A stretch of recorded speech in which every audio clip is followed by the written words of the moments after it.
Donald Trump had to sit down with Sean Hannity, where at multiple points it seemed his mental ability could be called into question. It was actually quite odd, and he did not appear well at all. Here he is claiming that Obama will be indicted when he leaves office. The president of the United States, and I'm not talking about myself, I'm talking about any president, has to have immunity.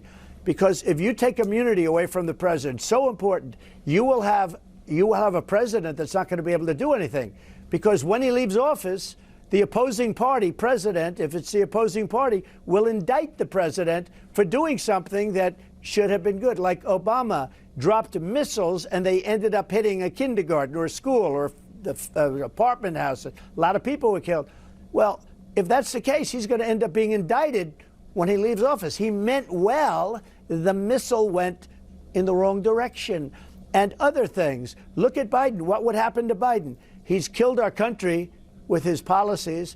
The border is a disaster. Everything he does is a disaster. What he did in Afghanistan is the most embarrassing moment in the history of our country. So let's ignore the fact that Obama isn't in office anymore, and first we can instead focus on Biden and Afghanistan. More U.S. troops died in Afghanistan under Trump than under Biden. Only 16 died under Biden, as 8 of which that died in 2020 were while Trump was in office, totaling 74 U.S. troops who died under Trump to 16 under Biden in Afghanistan. And there was 18 months without casualties under Biden prior to us pulling out, something that never once happened under Trump's presidency. And pulling out, he had his hands tied by Trump to do so, who signed the Doha Agreement and accelerated how soon we would have to get out of Afghanistan, also massively reduced our personnel, our bargaining power, and left expensive equipment there. The options for Biden were reinvade the country, get back everything we have, or take what we have and finally pull out. And I and most of the country agree with him for doing so. And while the president does clearly need some sort of immunity, it's not a blanket immunity, and that is in no way what was intended by the Constitution,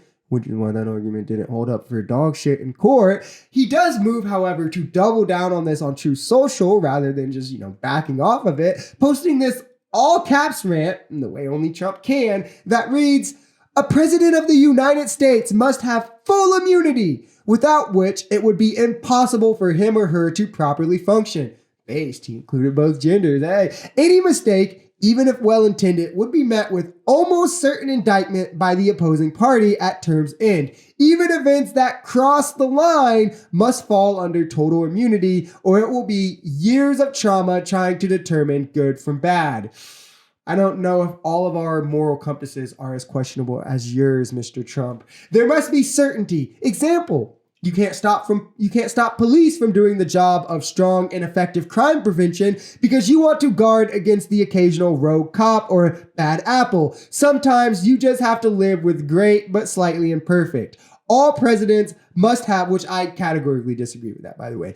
All presidents must have complete and total presidential immunity, or the authority and decisiveness of a president of the United States will be stripped and gone forever. Hopefully, this will be an easy decision, and God bless the Supreme Court. Now, I don't think anyone who loves themselves or this country would agree with him here. The good and the bad are going to be easy to distinguish. If you're acting within an official capacity and something bad happens, no, you should not be charged. If you're trying to bend the law to your will or lying to make something fit within your executive powers, then yeah, you should probably be open to being charged. Like pressuring officials to accept a fraudulent slate of electors, or pressuring the vice president to unilaterally overthrow an election because you have the Republican votes in the House to stay president, or hiding highly classified documents, knowingly so, and then lying about their whereabouts when asked about them and having them moved so they're harder to be found. I would say those are things you could probably be charged for and should be charged for.